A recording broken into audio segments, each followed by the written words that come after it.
আসসালামু আলাইকুম। আজকে আপনাদের মাঝে চলে আসলাম একটি অসাধারণ রেসিপি নিয়ে। একেবারে সহজ ও ঘরোয়া মশলায় গরুর মাংসের রেসিপি, এবং যেটা খেতেও হবে অতুলনীয়। চলেন আপনাদের কাছে শেয়ার করব আজকে সেই রেসিপিটা।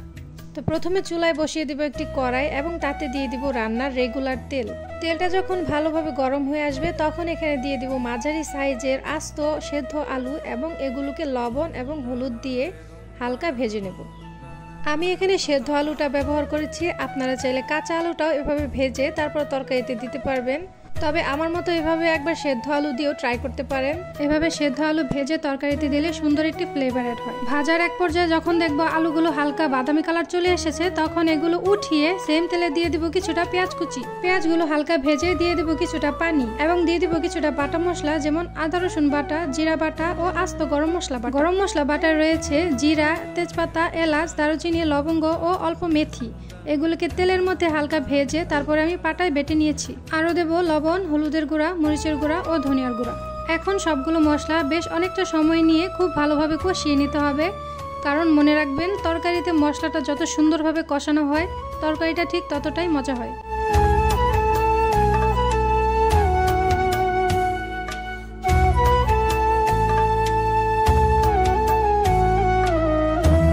বেশ অনেকটা সময় ধরে মশলাটা খুব ভালোভাবে কষিয়ে নিয়েছি। দেখতেই পাচ্ছেন মশলার উপর তেলটা ভেসে উঠেছে, তার মানে মশলাটা খুব ভালোভাবে কষানো হয়ে গেছে। এখন এই পর্যায়ে দিয়ে দিব গরুর মাংস। মাংসটা অ্যাড করার পর আবার অনেকটা সময় হাতে নিয়ে খুব ভালোভাবে মশলার সাথে মাংসটা কষাতে হবে। কষানোর সময় চুলার হিটটা থাকবে লো হিটে, আর এটাকে এমনভাবে কষাতে হবে যেন মাংসটা 80% মতো সেদ্ধ হয়ে যায়। তো আপনাদের রান্না আর আমার রান্না কিন্তু সেম নাও হতে পারে, তাই কোনো ভুল ত্রুটি হলে অবশ্যই কমেন্ট বক্সে আমাকে জানাবেন। আর আমি এইভাবে যতবারই গরুর মাংসটা রান্না করেছি সবাই অনেক প্রশংসা করেছে, তাই ভাবলাম যে আপনাদের সাথেও আমার রেসিপিটা শেয়ার করা যায়। যাদের কাছে আমার রেসিপিগুলো ও ভিডিওগুলো ভালো লাগে এবং নিয়মিত আমার ভিডিওগুলো দেখেন তারা অবশ্যই আমার চ্যানেলটা সাবস্ক্রাইব করে দিবেন।